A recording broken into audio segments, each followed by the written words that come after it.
Nagbabala ang PIDEA laban sa pagbebenta at paggamit ng mga produktong hinahaluan ng delikadong kabute o mas kilala bilang magic mushroom. Kasunod yan ng pagkakaaresto ng 7 sospek na nahuling nagbebenta ng naturang produkto. Nasa frontline ng balitang yan, Simon Gualvez. Hindi na nakapalag ang 7 sospek na ito nang arestuhin ng mga operatiba ng Philippine Drug Enforcement Agency o PIDEA at pulisya sa isang beach resort sa Bacnotan, La Union.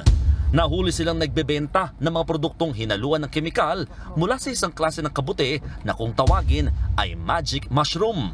Inaalok daw ng mga sospek sa isang healing and wellness service ang mga produkto na nakapagpapagaling umano ng sakit.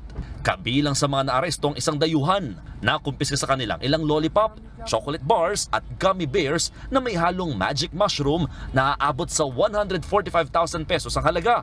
Nagbabala ang PIDEA laban sa paggamit ng magic mushroom o kilala rin sa tawag na katsubong.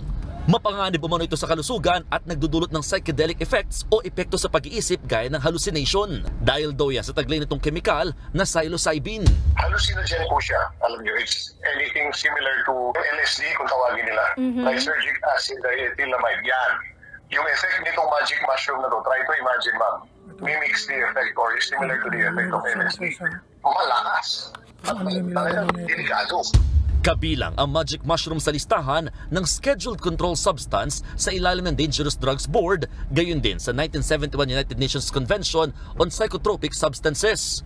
Iniimbestigahan na kung saan nakuha ng mga sospek ang mga magic mushroom. We will find out how they source these so-called magic mushrooms. But they are endemic to, I've heard of this several times already kasi may local term siya. So it's locally, it's locally available.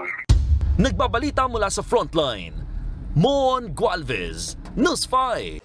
Mga kapatid, Jess De Los Santos po. Iba na ang may alam at may pakialam sa panahon ngayon. Para sa tuloy-tuloy na balitaan sa frontline kahit weekend, mag-follow at mag-subscribe sa social media pages ng News 5.